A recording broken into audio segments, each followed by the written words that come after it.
22. The diagram shows the triangular prism ABCQP, length of 7, and the cross section of it. Cross section here is referred to 3D. You know this? Okay, and with PA is 4, AB is 5, and angle PAB is 90. They calculate the angle between the line PC and base. Okay. So PC is here, and this is base, and this is the base. Okay, this is the base. Okay. Therefore, your angle it will be here. This angle. Okay, you put to a triangle. It's so big. The base. Okay. If you put in this triangle, you will get a 90 degrees here. This is A, this is P, this is C. The angle will be here. And you have 4 here. AC is unknown. So to find AC, you have another triangle.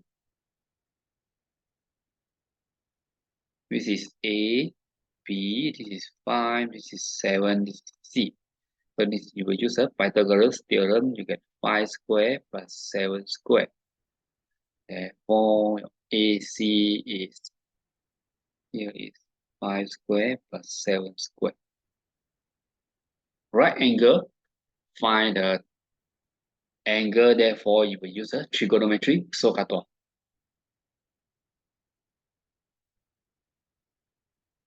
This is opposite, this is adjacent, therefore it's a tangent.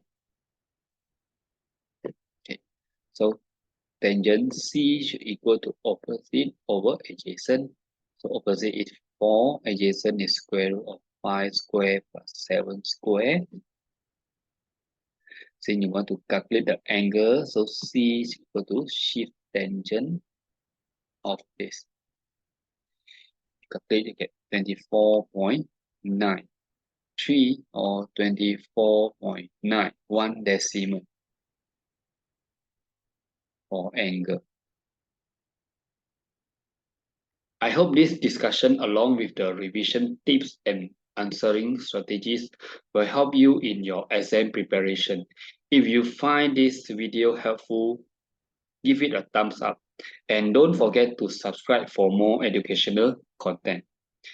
Best of luck with your studies and I will see you again in next video.